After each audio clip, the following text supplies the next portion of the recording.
Hello everyone, আসসালামু আলাইকুম। আমি মুজিবুর রহমান, আপনাদের সবাই স্বাগত জানাচ্ছি আজকের লেকচার ভিডিওতে। আজকে আমরা দেখবো সাইবার সিকিউরিটির ব্লক চেন। তো ব্লক চেন জিনিসটা কি সেটা প্রথমে জানতে হবে, তাই না? তো এখানে প্রথমে দেখে নিচ্ছি ব্লক চেনটা কি। A blockchain is distributed decentralised digital ledger that records transactions across multiple computers securely. অর্থাৎ এই ব্লক চেনটা হচ্ছে একটা ডিস্ট্রিবিউটেড এবং সেই সাথে ডিসেন্ট্রালাইজ, অর্থাৎ যেখানে কোনো সেন্ট্রালাইজড মাধ্যম নাই, ডিসেন্ট্রালাইজড ওয়েতে এবং ডিস্ট্রিবিউটেড ওয়েতে বিভিন্ন ধরনের রেকর্ডগুলোকে ট্রানজ্যাকশন করা হয়ে থাকে মাল্টিপল কম্পিউটারের মধ্যে সিকিউর ওয়েতে। ঠিক আছে, এটাই হচ্ছে ব্লক চেন। তো কি আইডিয়াটা কি, যে ডেটাগুলোকে কোথায় স্টোর করা হয়, নাম থেকে কিন্তু বোঝা যাচ্ছে ডেটাগুলোকে ব্লকের মধ্যে স্টোর করা হয় এবং এই চেনের মাধ্যমে সেটাকে লিঙ্ক করে একটা কম্পিউটার থেকে একটা কম্পিউটারে বা একটা ডিভাইস থেকে একটা ডিভাইসে সেটাকে ট্রান্সফার করা হয় বা ট্রানজ্যাকশনের যে কাজটা ডেটা সেটা করা হয়ে থাকে ডিসেন্ট্রালাইজড ওয়েতে, ডিস্ট্রিবিউটেড ভাবে। তো এখন দেখেন ব্লক চেন কি সেটা তো বুঝলাম। তো ব্লক চেনের কি কি ফিচার্স আছে এখন সেটা দেখবো। প্রথম ফিচার্সটাই হচ্ছে ডিসেন্ট্রালাইজেশন, যেটা একটু আগে বললাম যে ডিসেন্ট্রালাইজড ওয়েতে ডেটাকে ট্রান্সফার করে, তাই না? সেই কারণটাই কি, যে নো সেন্ট্রাল অথরিটি। আমরা আমরা যদি একটা পিসি থেকে আরেকটা পিসিতে ডেটা ব্লক ট্রান্সফার করতে চাই ব্লক চেন ইউজ করে, সেখানে সেখানে কোনো সেন্ট্রাল অথরিটি থাকবে না। এটা ডিসেন্ট্রালাইজড ওয়েতে একটা কম্পিউটার থেকে আরেকটা কম্পিউটারে যেতে পারবে এই চেনের মাধ্যমে। এরপরে কি, data is share across many nodes. ডেটাগুলোকে আমরা মাল্টিপল নোডের মধ্যে শেয়ার করতে পারবো। সে নোড বলতে এখানে কম্পিউটার বা যে কোনো ডিভাইসকে বোঝানো হয়েছে, ঠিক আছে? তো ব্লক চেনের এটা তো বুঝলাম, ডিসেন্ট্রালাইজ যে টার্মটা সেটা তো বোঝা গেল। তো এখন দেখবো প্রিসিস্টেন্সি। প্রিসিস্টেন্সিটা কি, সেটা হচ্ছে আরেকটা ফিচার। এটা মানেটা হচ্ছে যে one data is added can not be change or deleted. অর্থাৎ এই প্রিসিস্টেন্সি বলতে আমরা যদি ব্লকের মধ্যে কোনো ডেটাকে একবার ইনসার্ট করে ফেলি, সেই ডেটাকে আর খুব ইজিলি চেঞ্জ করা যাবে না বা ডিলিট করা যাবে না। এটাই হচ্ছে ডেটার প্রিসিস্টেন্সি। ক্লিয়ার? এরপর হচ্ছে অ্যানোনিমিটি। অ্যানোনিমিটিটা কি, users are identify by their addresses not real identity. অর্থাৎ ইউজার যারা, তাদেরকে আইডেন্টিফাই করার জন্য এই ব্লক চেন আইডেন্টিফাই করার জন্য অ্যাড্রেসকে ইউজ করে থাকে, তাদের রিয়েল যে আইডেন্টিটি সেটা চেক করে না। রিয়েল আইডেন্টিটি বলতে NID card, date of birth, এই জিনিসগুলো মানে পার্সোনাল ইনফরমেশন চেক করে না, তারা হচ্ছে আইডেন্টিফাই করে অ্যাড্রেসকে। এখন কথা হচ্ছে কোন অ্যাড্রেস তাহলে তারা চেক করে। তারা অ্যাড্রেস চেক করে, সেটা হতে পারে ম্যাক অ্যাড্রেস, ডিভাইসে যেমন সেটা ইউনিকলি ডিফাইন আইডেন্টিফাই করতে পারে আর কি। ম্যাক অ্যাড্রেস হতে পারে, আইপি অ্যাড্রেস হতে পারে, এই টাইপের জিনিসগুলোকে সে ব্লক চেন একটা কম্পিউটার থেকে অন্য কম্পিউটারে ডেটা ট্রান্সফারের ক্ষেত্রে এই অ্যাড্রেসটাকে আইডেন্টিফাই করে থাকে, ঠিক আছে? এরপর হচ্ছে অডিউটিবিলিটি। এখানে কি করা হয়, transaction can be verified in time. অর্থাৎ যে কোনো ধরনের ট্রানজেকশন, ধরেন আপনি একটা পিসি থেকে আরেকটা পিসিতে কোনো একটা ফাইলকে ট্রান্সফার করছেন, কোনো কারণে যদি ব্লক চেন ওয়েতে এই জিনিসটা ধরা পড়ে, যেখানে কোনো ধরনের মানে অথেন্টিসিটির একটু অভাব বোধ হচ্ছে, তারা কি করতে পারে, যে কোনো টাইমে আপনাকে ভেরিফাই করার জন্য ভেরিফিকেশন একটা নোটিফিকেশন বা সিগন্যাল আপনাকে দিতে পারে যে আপনার যে ফাইলে ট্রান্সফার হয়েছে এটা মেবি সিকিউর নাও হতে পারে। এটা যদি আপনি হয়ে থাকেন, আপনি এটাকে ভেরিফাই করেন, এরকম টাইম, যেটা আমরা ইউজুয়ালি অনেক সময় ফেস করে থাকি এই জিনিসটাই আর কি। তো হোপফুলি আপনারা এই অ্যাডাপ্টিভিটিটা বুঝতে পেরেছেন। এরপর হচ্ছে আরেকটা ফিচার, সেটা হচ্ছে ট্রান্সপারেন্সি। ব্লক চেনের ক্ষেত্রে data is visible to all participants. অর্থাৎ যেই ডেটাটা একটা কম্পিউটার থেকে অন্য কম্পিউটারে যাচ্ছে, অর্থাৎ তাদের যদি আইপি অ্যাড্রেস বা সোর্স থেকে ডেস্টিনেশনে আইপি অ্যাড্রেস এবং সব কিছু ঠিক থাকে ওভারঅল, তাহলে ট্রান্সপারেন্সি ডেটা কিন্তু একদম অক্ষুণ্ণ থাকে। অর্থাৎ মানে সবগুলো পার্টিসিপেন্টের কাছে সেই ডেটাগুলো ক্লিয়ারলি ভিজিবল থাকে, কোনো ধরনের অস্বচ্ছতা সেখানে আর দেখা যায় না। আরেকটা কি আরেকটা ফিচার্স হচ্ছে cryptography, ensure security using hashing and encryption. অর্থাৎ হ্যাশিং এবং এনক্রিপশন ইউজ করে আমরা যে ডেটাকে একটা জায়গা থেকে অন্য জায়গায় ট্রান্সফার করা হচ্ছে সেটাকে এনক্রিপ্ট করে পাঠানো হয়, এবং যখন একজন ইউজার থেকে অন্য ইউজারের কাছে পৌঁছে যায়, তখন অপোনেন্ট যে ইউজারটার কাছে আমরা ডেটাকে ট্রান্সফার করলাম, সে আবার ডিক্রিপ্টের মাধ্যমে ওই ডেটাটাকে সেম ভাবে পড়তে পারছে, বাট মাধ্যমটা হয়ে যাচ্ছে এনক্রিপশন এবং হ্যাশিং মাধ্যম হয়ে, যাতে ডেটাটা সিকিউর থাকে। এইগুলোই হচ্ছে মেনলি আমাদের ব্লক চেনের ফিচার্স। তো হোপফুলি বুঝতে পেরেছেন। তো ব্লক চেনের কিছু কোর কম্পোনেন্টস আছে, সেগুলো ধরে জেনে নিই। তো প্রথম কম্পোনেন্টটাই হচ্ছে node. A computer connected to the blockchain network, অর্থাৎ নোড বলতে যেটা বললাম যে কোনো ডিভাইস। এই কম্পিউটার বলতে যে শুধু কম্পিউটারই হবে সেটা না, সেটা হতে পারে ল্যাপটপ, হতে পারে আপনার স্মার্টফোন, যে কোনো ধরনের ডিভাইস যেটার মাধ্যমে আমরা ডেটাকে আদান প্রদান করতে পারি, সেটাই হচ্ছে নোড। ঠিক আছে। এরপর হচ্ছে transaction, records of data exchange, অর্থাৎ কোন কোন ডেটাকে আমরা এক্সচেঞ্জ করছি, এক জায়গা থেকে অন্য জায়গায় পাঠাইছি, বা সেই এক জায়গা থেকে অন্য জায়গায় ডেটাকে আমরা কালেক্ট করছি, এই জিনিসটাই হচ্ছে ট্রানজ্যাকশন। এরপর আরেকটা কোর কম্পোনেন্ট আছে, সেটা হচ্ছে block, A container of transaction, অর্থাৎ কতগুলো ট্রানজ্যাকশন হচ্ছে বা কোন জিনিসটাকে আমরা ট্রানজ্যাকশনের মধ্যে পাঠাবো সেটাই হচ্ছে ব্লক। চেনটা কি? Block link together using hashes, অর্থাৎ এই যে ব্লকগুলো আমরা ক্রিয়েট করলাম যেটা ট্রানজ্যাকশনকে কন্টেন্ট করে, সেই ব্লকগুলোকে যেই ওয়েতে লিঙ্ক করা হয়, অর্থাৎ আমরা যখন হ্যাশ ভ্যালু পাই সেই হ্যাশ ভ্যালুর মাধ্যমে লিঙ্ক করে ওই চেনের মাধ্যমে এক জায়গা থেকে অন্য জায়গায় ট্রান্সফার করি, এটাই হচ্ছে চেন। এরপর হচ্ছে কনসেনসাস। কনসেনসাস কি? অ্যাগ্রিমেন্ট মেকানিজম এবং নোটস, অর্থাৎ প্রতিটা নোডের মধ্যে যে অ্যাগ্রিমেন্ট মেকানিজম থাকে, অর্থাৎ এই জায়গা থেকে এই জায়গাটাতে এই টাইমের মধ্যে ডেটাকে ট্রান্সফার হতে হবে, এই জিনিসটাই হচ্ছে কনসেনসাস। অর্থাৎ আপনি যে কাজটা করছেন সেটা একটা প্রুফ আর কি, যে এটাই লেখা আছে প্রুফ অফ ওয়ার্ক। ঠিক আছে। তো এবার আমরা দেখবো ডেটা স্টোরেজ অ্যান্ড ম্যানেজমেন্ট। প্রতিটা ব্লকে দেখেন 5টা জিনিস থাকে। ফার্স্ট অফ অল থাকে হিটার, এরপরে থাকে হচ্ছে প্রিভিয়াস ব্লকের যে হ্যাশ ভ্যালু সেইটা, টাইম স্ট্যাম্প, এরপর থাকে ননস, এরপর থাকে মার্কেট ভ্যালু। ঠিক আছে। তো এখন ব্লক হেডারে কি থাকে? প্রিভিয়াস যে হ্যাশ ভ্যালু, অর্থাৎ আমরা যখন আগের লেকচার ভিডিও আপনারা যারা দেখে আসছেন, অর্থাৎ SH এ 512 ওই লেকচার ভিডিও যারা দেখে আসছেন তারা দেখছেন যে যখন আমরা স্ট্রাকচার দেখছিলাম যে SH এ 512 এটার যে স্ট্রাকচারটা যদি খেয়াল করে দেখেন, যে প্রিভিয়াস মানে কারেন্ট নোডের যে আউটপুটটা সেটা হচ্ছে তার নেক্সট নোডে ইনপুট হিসেবে যাচ্ছিল, তাই না? এটাই বলা হয়েছে যে প্রিভিয়াস ব্লকের যে হ্যাশ ভ্যালুটা সেটা পরবর্তী ব্লকে কিন্তু অ্যাড হয়ে যায়। টাইম স্ট্যাম্প বলতে কতটুকু টাইমের মধ্যে এটাকে সেন্ড করতে হবে, এই জিনিসটাই আর কি। ননসটা হচ্ছে যেটা নাম্বার, ননসটা একটা নাম্বার যেটা হচ্ছে একবার ইউজ করা হয়ে থাকে, এমন একটা মানে ইউনিক নাম্বার যেটা একবার ইউজ করা হয়ে গেলে সেটাকে পরবর্তীতে আর ইউজ করা যায় না, এই টাইপের একটা নাম্বার থাকে। আর মার্কেল রুট হচ্ছে মানে মার্কেল ট্রি থেকে মার্কেল রুট আসে, সেটা আমরা ডিটেলস একটু পরে দেখছি। আচ্ছা, আর ব্লকের মানে এটা থাকে ব্লকের হেডারে এই জিনিসগুলো। আর ব্লকের বডিতে তাহলে কি থাকে? ব্লকের বডিতে হচ্ছে আমাদের ট্রানজ্যাকশনের লিস্টগুলো, সেগুলো ব্লকের বডিতে থাকে। তো দেখেন আমি যেটা বলছিলাম যে একটা ব্লকের স্ট্রাকচার হচ্ছে দুই ধরনের, একটা হচ্ছে ব্লকের হেডার আর একটা হচ্ছে ব্লকের বডি। হিডারের মধ্যে থাকে হচ্ছে প্রিভিয়াস হ্যাশ, টাইম স্ট্যাম্প, তারপর হচ্ছে ননস আর মার্কেট ট্রু। আর বডির মধ্যে থাকে হচ্ছে লিস্ট অফ ট্রানজ্যাকশন। হোপফুলি আপনারা ব্লকের যে স্ট্রাকচার সেটা বুঝতে পেরেছেন। আচ্ছা, ক্রিপ্টোগ্রাফিক ফাউন্ডেশনস ইন ব্লক। তো কোন কোন ওয়েতে বা কোন কোন মানে ক্রিপ্টোগ্রাফিক ফাউন্ডেশন ইউজ করে ব্লক চেনকে সিকিউর করা হয় সেটাই মেনলি এখন দেখবো।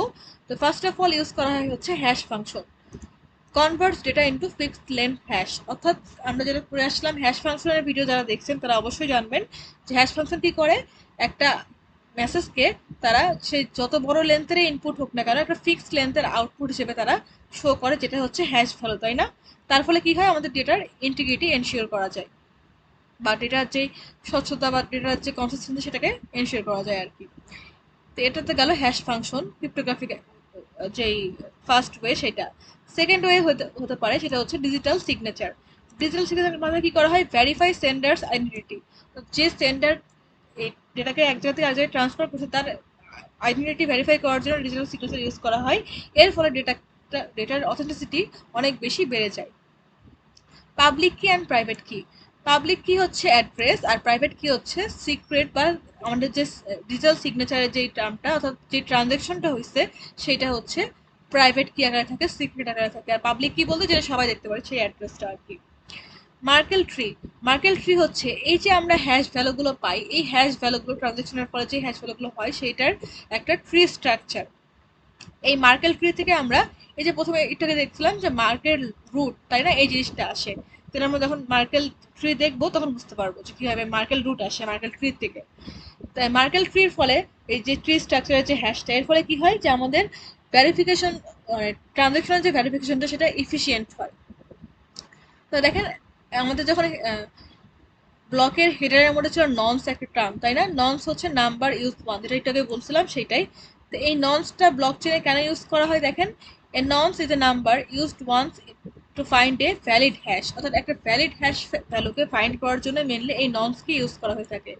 ননসটা হচ্ছে কি যে একটা সিঙ্গেল নাম্বার যেটা একবার ইউজ করা হয়ে থাকে। তো দেখেন হ্যাশ ভ্যালু সাথে যদি আমরা ব্লক ডেটা এবং ননসকে যোগ করি তাহলে কিন্তু আমরা ওভারঅল যেই হ্যাশ ফাংশন সেটাকে পেয়ে যাব। দেখেন এখানে ননসের একটা ডায়াগ্রাম দেওয়া আছে। সাপোজ একজন ক্লায়েন্ট সার্ভারের কাছে একটা ননসের জন্য আবেদন করলো, সার্ভার তাকে কি করবে, একটা ননস দিবে। ননস বলতে একটা নাম্বার দিবে যেটা সে একবারই ইউজ করতে পারবে। ওই নাম্বারটা দিয়ে সে ক্লায়েন্ট তখন কি করবে, তার লগ ইন করবে, ইউজার নেম, তার হ্যাশ ইউজার নেম দিবে, হ্যাশ ফাংশন ইউজ করে তার পাসওয়ার্ড দেবে যাতে সেই এটা সিকিউর থাকে পাসওয়ার্ডটা। কারণ হ্যাশ ফাংশন ইউজ করলে আমরা জানি পাসওয়ার্ড সিকিউর হয়, তাই না? কারণ পাসওয়ার্ডের যে মেন স্ট্রাকচার বা মেন প্যাটার্ন সেটা হ্যাশ ফাংশন পুরো চেঞ্জ করে দেয়। যারা হ্যাশ ফাংশনের ভিডিও দেখছেন তারা তো অবশ্যই বুঝতে পারছেন জিনিসটা।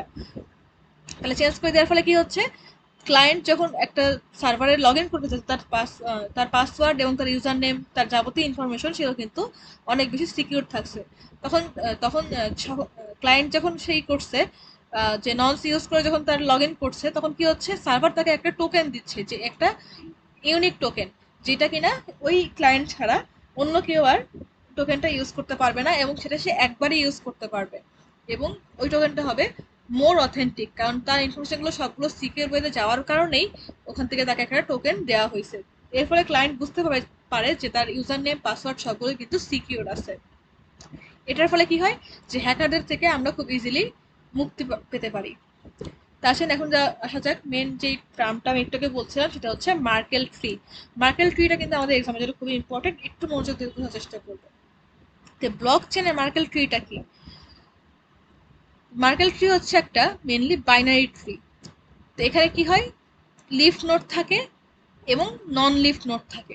লিফ নোডে হচ্ছে ট্রানজেকশনের যে হ্যাশ ভ্যালুগুলো সেগুলো থাকে, আর নন লিফ নোডে হচ্ছে এই হ্যাশ ভ্যালুকে কম্বাইন করে একটা আউটপুট দেওয়া হয়। আর নিচে থাকে আমাদের হ্যাশের যে চাইল্ড নোডগুলো অর্থাৎ যে ট্রানজেকশনগুলো সেগুলো থাকে প্যারেন্ট হিসেবে। ঠিক আছে, এটা কেন ইউজ করা হয়? ইফিসিয়েন্ট ভেরিফিকেশনের ক্ষেত্রে এই মার্কেল ট্রি খুব বেশি গুরুত্বপূর্ণ ভূমিকা পালন করে। তারপর হচ্ছে ডিটেক্ট টেম্পারিং কুইকলি, অর্থাৎ কোনো ধরনের ডেটা যদি টেম্পারিং হয়ে থাকে সেটাকে খুব কুইকলি ডিটেক্ট করা যায়। আর আমাদের স্টোরেজ যে স্পেসটা সেটাকে সেভ করার জন্য বা স্টোরেজকে যাতে প্রপারলি ইউটিলাইজ করা যায় সেটার জন্য কিন্তু এই মার্কেল ট্রিটা খুবই গুরুত্বপূর্ণ ভূমিকা পালন করে। তো দেখেন এটা হচ্ছে মার্কেল ট্রির একটা এক্সাম্পল। তো সাপোজ এখানে 4টা ট্রানজ্যাকশন হয়েছে, ট্রানজ্যাকশন 1, ট্রানজ্যাকশন 2, ট্রানজ্যাকশন 3 এবং ট্রানজ্যাকশন 4। দেখেন নিচের যে নোটগুলো সেগুলো হচ্ছে ট্রানজ্যাকশন, এটা হচ্ছে প্যারেন্ট নোট। ঠিক আছে, আচ্ছা, বা প্যারেন্ট নোট না, সরি, চাইল্ড নোট। ঠিক আছে, ট্রানজ্যাকশন গুলো এইখান থেকে কি হচ্ছে, প্রথমে আমরা একটা এই ট্রানজ্যাকশনের জন্য একটা হ্যাশ ভ্যালু পাচ্ছি এবং এই ট্রানজ্যাকশনের জন্য একটা হ্যাশ ভ্যালু পাচ্ছি। তো এটা যদি চাইল্ড নোট হয়ে থাকে তাহলে এটা কি তার প্যারেন্ট নোট। ক্লিয়ার? এখন এই যে দুইটা ট্রানজ্যাকশন, এই দুটো ট্রানজ্যাকশনের যে হ্যাশ ভ্যালু যেটা পেয়েছি আমরা, এই H1 আর H2 এটাকে আবার কম্বাইন করে একটা নন লিফ নোড বানানো হয়েছে, মানে কম্বাইন করা হচ্ছে আর কি। ঠিক আছে, আর এখানে দেখেন ট্রানজ্যাকশন 3 এর জন্য আমরা আবার আরেকটা হ্যাশ ভ্যালু পাইছি, আবার ট্রানজ্যাকশন 4 এর জন্য আরেকটা হ্যাশ ভ্যালু পাইছি, হ্যাশ 4। তাহলে এই দুটোকে আবার আমরা কম্বাইন করছি নন লিফ নোডে। তো দেখেন এটা ছিল চাইল্ড নোড, এটা প্যারেন্ট নোড, এখানে কম্বাইন করা হচ্ছে হ্যাশ ভ্যালুকে। দুটো ছিল, এখানে একটা করা হচ্ছে, এখানে দুটো ছিল, এখানে একটা করা হচ্ছে। এখন এই কম্বাইন্ড হ্যাশ ভ্যালু এবং এই কম্বাইন্ড হ্যাশ ভ্যালুকে আবার একত্রে করে যেই ফাইনাল হ্যাশ ভ্যালুটা আমরা পাচ্ছি সেটাই হচ্ছে মার্কেল রুট। ক্লিয়ার? দেখেন প্রথমে কি হচ্ছে, ট্রানজেকশন থেকে আমাদের হ্যাশ ভ্যালু আসছে, মাল্টিপল ট্রানজেকশনের জন্য মাল্টিপল হ্যাশ ভ্যালু আসছে। কখনোই কিন্তু একটা ট্রানজেকশনের জন্য মানে সেম ট্রানজেকশনের জন্য সেম হ্যাশ ভ্যালু আসবে না, একটা ট্রানজেকশনের একটা হ্যাশ ভ্যালুই আসবে। ঠিক আছে, যদি সেম আসে তাহলে সেটা কিন্তু আবার কলিশন হয়ে যাচ্ছে। এই টার্মটা কিন্তু আমরা আমাদের যে ইয়েটা মানে ক্রিপ্টোগ্রাফির যে স্লাইডটা সেখানে পড়ে আসছি। তারপরে কি হচ্ছে, এই হ্যাশগুলোকে আমরা কম্বাইন করছি এবং লাস্টে কি হচ্ছে, এই সবগুলো যতগুলো কম্বাইন হ্যাশ ভ্যালু আমরা পাবো সেগুলোকে কম্বাইন করে একটা ওভারঅল হ্যাশ ভ্যালু দেওয়া হচ্ছে, সেটাই হচ্ছে মার্কেল রুট। তো হোপফুলি আপনারা মার্কেল ট্রি এবং মার্কেল রুট এই জিনিসটা বুঝতে পেরেছেন। তো এখন দেখেন, what ensures authenticity in blockchain. মানে ডেটা যে অথেন্টিক সেটাকে এনশিওর করা হয় কোন কোন মাধ্যমে ব্লক চেনের। প্রথম মাধ্যমটা হচ্ছে ট্রানজ্যাকশন ভ্যালিডেশন, অর্থাৎ আমাদের বিভিন্ন রুলসগুলো চেক করা হয় যে আমাদের যে ট্রানজ্যাকশনটা হয়েছে সেটা কি ভ্যালিড কিনা, এটার মাধ্যমে ট্রানজ্যাকশন ভ্যালিডেশন কে অ্যাপ্লাই করা হয়। এরপর আরেকটা ওয়ে হচ্ছে cryptographic signature, verify identity of sender, সেন্ডারের আইডেন্টিটি ভেরিফাই করার মাধ্যমে কিন্তু আমরা ডেটার অথেন্টিসিটি এনশিওর করতে পারি। আরেকটা হচ্ছে কনসেনসাস রুল, অর্থাৎ ensure all notes agreed on data, অর্থাৎ সবগুলো নোট যে ওই ডেটাকে একসেপ্ট করতে যাচ্ছে। অনেক সময় হয় না যে আপনার সামনে এমন একটা জিনিস আসছে, আপনি কি সেটাকে একসেপ্ট করবেন আর রিজেক্ট করবেন, এরকম দুটো অপশন আসে। যদি যদি আপনি একসেপ্ট ক্লিক করেন তো আপনার কাছে ওই ডেটাটা আসবে। এই জিনিসটাই আর কি, যখন তারা চেক করে দেখে যে সবগুলো ডিভাইস সেই ডেটাকে নেওয়ার জন্য একসেপ্ট বা অ্যাগ্রি হচ্ছে কিনা, যদি অ্যাগ্রি হয়ে থাকে তাহলে সেক্ষেত্রে ওই ডেটাটা অথেন্টিক হিসেবে কাউন্ট করা হয়ে থাকে। তো ব্লক চেনের তো অনেক দেখলাম যে অথেন্টিক ডেটা কিভাবে হতে পারে, সেটা কিভাবে ট্রান্সফার হয়, মার্কেট ফ্রি, এই জিনিসগুলো দেখলাম। তো ব্লক চেনে কি উইকনেস নাই? হ্যাঁ, ব্লক চেনেরও কিন্তু উইকনেস আছে। সে উইকনেসগুলো কিরকম হতে পারে? প্রথম যেই ইয়েটা হতে পারে উইকনেসটা, সেটা হচ্ছে 51% অ্যাটাক। আর 51% অ্যাটাক বলতে কি বোঝায়? ইফ ওয়ান গ্রুপ কন্ট্রোলস মোর দেন 50% পাওয়ার, অর্থাৎ কোনো একটা গ্রুপ যদি, ধরেন আপনি একাধিক কম্পিউটার মিলে একটা গ্রুপ করছেন, 4-5টা ফ্রেন্ড মিলে আপনারা একটা নেটওয়ার্ক বিল্ড করছেন, সেখানে হচ্ছে ধরেন 5টা কম্পিউটার আছে, 5টা কম্পিউটারের মধ্যে যে 3টা কম্পিউটার আপনার পুরো ব্লক চেনটাকে বা পুরো ডেটাটাকে হ্যান্ডেল করার ট্রাই করে, এটা কিন্তু একটা উইকনেস ব্লক চেনের। কারণ আমি বলছিলাম প্রথমে যে ব্লক চেন হচ্ছে ডিসেন্ট্রালাইজড এবং ডিস্ট্রিবিউটেড একটা মেথড, তাই না? তো যেহেতু ডিসেন্ট্রালাইজড, এখানে কি হচ্ছে, যেহেতু মানে 50%-এর উপরে ডিভাইস হচ্ছে ওই ডেটাকে কন্ট্রোল করতে পারছে, তার ফলে কি হচ্ছে, আমাদের ব্লক চেনের ক্ষেত্রে একটা উইকনেস দেখা দিচ্ছে। কারণ কন্ট্রোল তো কারোর কাছে থাকার কথা না, কারণ ব্লক চেনে কোনো কন্ট্রোলিং অথরিটি নাই। এই জন্যই বলা হচ্ছে যে 51% অ্যাটাক যদি হয় তাহলে এখানে বুঝতে হবে যে একটা গ্রুপ হচ্ছে আপনার এটাকে কন্ট্রোল করার চেষ্টা করছে। তার ফলে কি হতে পারে? ক্যান ম্যানিপুলেট ট্রানজাকশনকে ম্যানিপুলেট করতে পারে। আচ্ছা, এরপর আরেকটা অ্যাটাক হতে পারে বা আরেকটা উইকনেস হচ্ছে ব্লক চেনে, সেটা হচ্ছে সাইবিল অ্যাটাক। সাইবিল অ্যাটাকটা কি? One entity create many fake ID, অর্থাৎ একজন ইউজার চাইলে কিন্তু আপনার ব্লক চেনের মধ্যে মাল্টিপল ফেক আইডেন্টিটি বা ফেক আইডি ইউজ করতে পারে, যার ফলে কি হবে, ডেটার ইন্টিগ্রিটি বা ডেটার যে অথেন্টিসিটি সেটা কিন্তু নষ্ট হবে। কারণ আপনি মনে করছেন যে সেম নাম তো দেখতে পাচ্ছি, এটাই মনে হয় তার আইডি। না, কিন্তু এটা কিন্তু ফেক আইডি, হয়তো সামান্য কোনো জায়গায় চেঞ্জ আছে নামের বানানে বা স্পেলিং এ, মানে স্পেলিং এ চেঞ্জ আছে বা সামান্য কিছু চেঞ্জ আছে, এটা আপনি ধরতেই পারলেন না। তো তার ফলে কি হচ্ছে, আপনি মনে করলেন যে একজনকে দিবেন, কিন্তু সামান্য কিছু চেঞ্জ যেটা আপনার চোখে পড়লো না, তাহলে আপনি কি করলেন, তাকে দিয়ে দিলেন। তাহলে কি হচ্ছে, আপনার যেই ডেস্টিনেশন যার কাছে ছিল ডেটাকে ট্রান্সফার করার ক্ষেত্রে, তার কাছে ডেটা যাচ্ছে না, অন্য আরেকজনের কাছে ডেটা কিন্তু চলে গেল। এর ফলে কি হচ্ছে, আমাদের ডেটা কিন্তু মানে কনসিস্টেন্সি বা ডেটা যে ট্রান্সপারেন্সি সেটা কিন্তু ল্যাক হচ্ছে, তাই না? এরপরে আরেকটা কি হতে পারে? ডাবল স্পেন্ডিং, অর্থাৎ স্পেন্ডিং সেম ক্রিপ্টোকারেন্সি টুয়াইস, অর্থাৎ আমরা কি জানি যে ক্রিপ্টোকারেন্সি হচ্ছে ওয়াইডলি ইউজ করা হয়ে থাকে বহির্বিশ্বে, তাই না? তো এই অনেকে কি করে যে ক্রিপ্টোকারেন্সি যে একটা মুদ্রা, এই মুদ্রাটাকে সেম যে মুদ্রাটা সেটাকেই একাধিকবার ইউজ করতে চায়, কারণ এটা তো অনলাইন প্ল্যাটফর্ম, তাই না? এটা তো কোনো বাস্তব ইয়ে না। যেমন ধরেন বিটকয়েন, একটা বিটকয়েন দিয়ে আপনি জিনিস কিনলেন, তো ওই কয়েন দিয়ে তার অন্য কিছু কেনা সম্ভব না। তো অনেকে কি করে যে এই মানে বিটকয়েনটা দিয়ে একটা জিনিস কিনে ফেলছে, আবার সেম বিটকয়েন দিয়ে অন্য কিছু কিনতে চায় বা কেনার চেষ্টা করে। এর ফলে কি হয়, যে ব্লক চেনের একটা উইকনেস কিন্তু এখানে ক্রিয়েট হয়। এরপর হচ্ছে স্মার্ট কন্ট্যাক্ট ভালনারেবিলিটি, অর্থাৎ bug and smart contract code, অর্থাৎ বিভিন্ন কোডের মধ্যে বিভিন্ন বাগ দেওয়া হয়।